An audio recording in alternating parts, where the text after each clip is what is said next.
I like gold. Yes, if you don't know that reference, God bless you. You should definitely take some time to completely pause this video and go rent, buy, or whatever you got to do. Download the Gold Member, Austin Powers, fantastic movie, classic. Definitely check it out. That being said, we're going to be talking about gold. Gold has been breaking out for a couple weeks now. It has been coming up quite a bit on our Sunday stock watch list that we always do a live stream of, as well as basically it's being kind of a hedge play potentially with gold and silver and these precious metals just constantly going up. People are kind of hesitating of a particular market correction and different various components like that. That being said, there is a huge trade going out, some really interesting activity actually coming into Friday.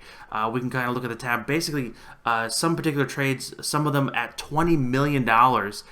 People buying the 21st August of this month, this year, the 175 calls. We're talking pretty substantial amount, 18,000 calls here. We have some here on the 179 call. We have some further ones out, which actually really were quite spicy here. Basically, towards the beginning of the trading day on Friday, someone bought 15,000 contracts at $11. So basically it's about $1,100 per contract. So again, we can duplicate that order. You can kind of do some basic math. That's $16 million. So we're looking at the GLD. So this is basically the S&P 500 Gold Trust ETF. This is, if I would be trading gold, this is what I would be using. You can also use gold futures, but that's a little bit of higher premium.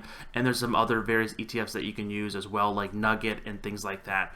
But that being said, this thing has been going gangbusters, as we like to call it, and it's just been performing super well. Let's go ahead and kind of dive into the chart here. This daily chart doesn't do it justice. We actually have to move it to basically a monthly chart. The monthly chart, again, this is, again, if you bought gold in 05 and 06 for $41, this ETF, and now it's trading at 186, good for you, my friend.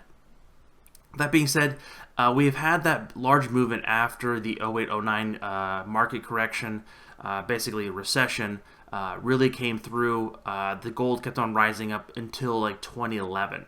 You can kind of see it hitting that top here, and we haven't seen that since until this past month, or this past week really, of gold really just climbing higher due to the headwinds of, I don't know, inflation concerns, unemployment concerns, just hedging bets. I'm not sure. I'm not going to be going into the fundamentals or the macros of what people are thinking of why gold is rising. I'm just looking at it. I'm like, okay, gold's going up. I don't really care the reason, but it's going up, boys. That being said, so we can kind of do some Fibonacci retracements here. We're going to do the swing high to the swing low, and it basically, you see that we just, and of course it didn't connect where I wanted it to. There it goes. So we basically just barely broke above it, and we're basically kind of closed exactly where it was. Again, still making an all-time high at that 186.14. We can kind of also look at this via the gold futures. Basically, also here, gold futures, again, they're going to be trading longer time frames in the sense of like the futures market are open a lot more hours than the overall GLD ETF that just basically trades from the 9:30 to 4 o'clock. So with gold futures, we're seeing some potential signs of being overbought. Again, we're seeing a lot of momentum driving into the stock because, again, we're talking about gold here. We're not talking about Tesla. We're not talking about Apple here. We're talking about gold. So gold is gold, right? It's just it's a mineral from the earth. It's an element, and it's basically, it goes into a lot of different components. Why are people going so crazy about it? Are people running to the gold mines again and going crazy? No, I'm not sure about that. But this is definitely a kind of a somewhat of a gold rush with this really significant movement here. Basically kind of coming out here to well above the 100% tile move. Initially looking for if this trend can continue, but we're seeing signs of some RSI overbought here on the monthly chart. Again, keyword monthly chart. This could come up to 2160 to kind of have that. Again, we're talking a lot of momentum, that fear of missing out, that could really drive up the price for another couple days to weeks, especially on a monthly chart. It's very much playing out in the sense of the trend is still intact, because you can look here on the RSI band, again hitting that top band. We've seen this before. Usually when it starts hitting that top band, it'll last maybe another month or two, potentially even shorter, but it doesn't come crashing down. It just kind of starts slowly getting that volatility movement going in. Again, we're substantially far away from the 21 EMA here, multiple times. This is the best time to kind of look at it, would be basically the 08 kind of correction here. So basically in February of 08 into March of 08, basically when the market really declined here on the S&P 500, you see that kind of correction kind of coming in. So this basically, people are really just building up the fear of something coming out, something tremendous, something terrible.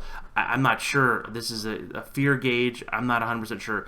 But the overall stock price of gold and the currency of gold, or the price of gold, has been going up for whatever reason. The trend is really strong to the upside. So looking at the trades here that we're looking here via the trade tab, and I need to go back to GLD.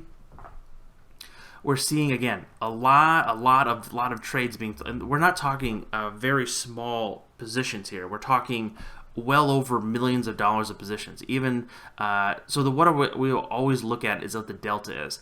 So if you're trading the deltas above like even 60 or 55, you're really betting to a directional trade, in the sense of no one's selling a in the money call or put at like the 75 or 80 delta.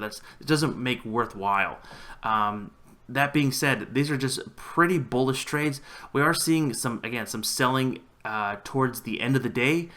So basically there was a trader came in here who just sold a boatload of those calls that were, again, they could be just kind of considering a top, maybe a potential downward movement in the next couple days.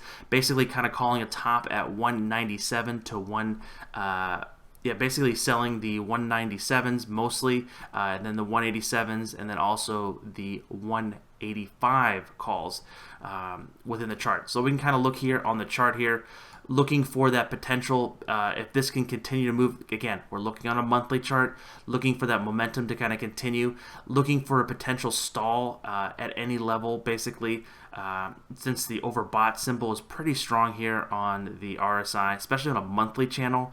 The volume zone oscillator is also at a very high elevated level that haven't seen basically in years before. But then looking for the overall trend to kind of continue potentially, if again the market and the FOMO really kicks in. Of course, we have to have a lot more momentum continue getting this going. Is basically just constantly just jumping in more and more jet fuel into this rocket, looking for the initial price target around 208. Again, that is a large jump from where we're currently at, but that anything can happen in the market. Of course, you saw Apple on Friday completely tear through everything and then just continue to grind higher.